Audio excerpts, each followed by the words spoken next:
El gobierno de Puerto Rico comenzó sirviendo como una mano amiga para enfrentar la pobreza en el país, pero poco a poco perdió su norte y su razón de ser. ¿Por qué? ¿Cómo llegamos a lo que es hoy?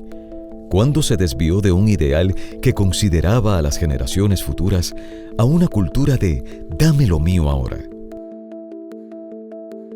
Puerto Rico es el mejor testimonio de cómo un pueblo desolado por la pobreza logró superarse con el esfuerzo grande de su gente, y también es un ejemplo de cómo esos logros pueden deshacerse con el descuido de su gobierno.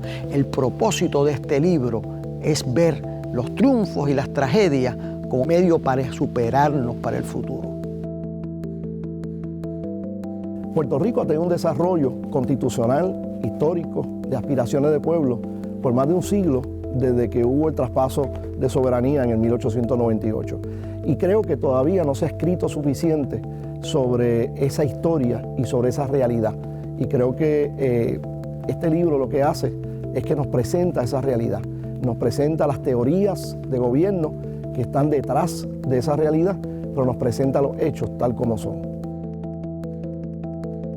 El crimen ha sido una preocupación en todos los hogares del país, porque o hemos sido tocados como víctimas o hemos sido tocados como victimarios en la familia. Así que el libro le da una visión al lector de lo que ha sido la política pública del gobierno de Puerto Rico en torno al crimen y la seguridad pública.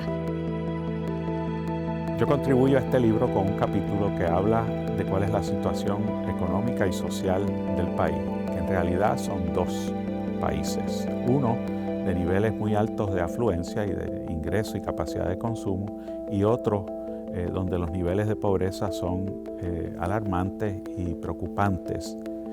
Y ese otro Puerto Rico es uno que pocos puertorriqueños conocen. En el capítulo que yo contribuyo al libro, hicimos un estudio no solamente de la historia de los partidos políticos en Puerto Rico desde que aparecieron en tiempos de España hasta los últimos que aparecieron en la elección de 2012, sino que también hacemos un análisis de qué son, cómo funcionan y cómo le sirven a la democracia los partidos políticos teóricamente. Y me parece que esa es la aportación que yo puedo hacer no solamente por mi bagaje académico, sino también por mi experiencia en la política. Este libro es importante para los maestros de historia de Puerto Rico hoy día, porque les provee un texto sobre el cual basar sus cursos y la enseñanza de nuestra historia, de nuestro gobierno, de nuestro desarrollo político y económico, muy particularmente durante el presente siglo. Es el testimonio de la convicción de que para cambiar hay que querer, y para querer uno tiene que entender, y para entender tiene que conocer.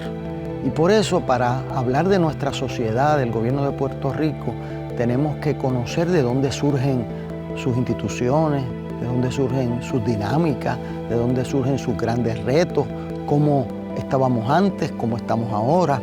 Muchas veces los jóvenes entienden que todos los gobiernos son iguales o que todos los políticos son iguales, y eso no es correcto. El libro cuenta con 20 ensayos de reconocidos expertos en diversas áreas, quienes comparten su conocimiento sobre la situación de Puerto Rico y cómo llegamos a donde estamos hoy.